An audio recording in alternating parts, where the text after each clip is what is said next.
আসসালামু আলাইকুম বন্ধুরা, আশা করি সবাই অনেক ভালো আছেন। আল্লাহর রহমতে আমি অনেক ভালো আছি।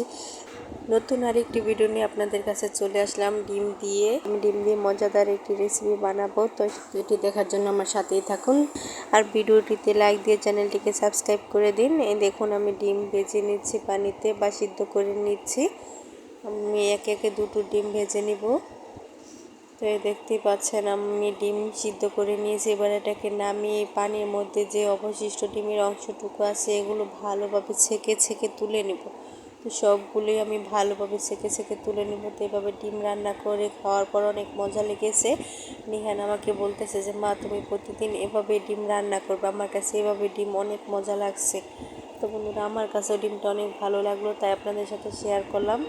তো এই যে আমি কড়াই বসিয়ে দিয়েছি। এবার এর মধ্যে তেল দিয়ে এর মধ্যে পেঁয়াজ কুচি দিয়ে এটাকে একটু ভালোভাবে নেড়ে চেড়ে নিব।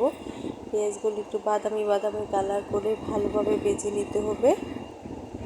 তো এভাবে ডিম রান্না করলে কিন্তু বন্ধুরা বড় থেকে ছোট সবাই খেতে পারে, খুবই মজা হয়। এবার আমি এর মধ্যে দিয়ে দেবো হলুদের গুঁড়ো, শুকনো মরিচের গুঁড়ো, এরপর একটু পানি দিয়ে এটাকে নেড়ে চেড়ে এর মধ্যে দিয়ে দেবো ধনে গুঁড়ো, গরম মশলা গুঁড়ো।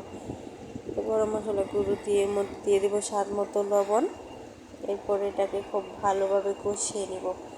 মশলাটা যখন ভালোভাবে কষানো হয়ে যাবে এর মধ্যে আমি ডিম ও ডিমের যে ঝুরা অংশ আছে সবটুকু দিয়ে দিব। দিয়ে আবার এটাকে একটু নেড়ে চেড়ে ভালোভাবে কষিয়ে নেব ডিমটা এখন দেওয়ার মানে হচ্ছে এই হলুদের যে কালারটা আছে ডিমের মধ্যে বসে যাবে, তাই ডিমটার সাথে দিয়ে দিয়েছি। এবার এটাকে খুব ভালোভাবে কষিয়ে নেব নেড়ে চেড়ে।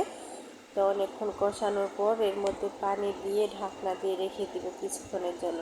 প্রায় 5 মিনিটের মতো ঢাকনা দিয়ে রেখেছি। তো এরপর চলে আসলাম, এই যে আমার পানিগুলো শুকিয়ে গেছে, এর মধ্যে থেকে তেল বেরোচ্ছে, আমার এটা রান্না হয়ে গেছে। তো দেখুন আমি নামিয়ে নিলাম, কত সুন্দর হয়েছে।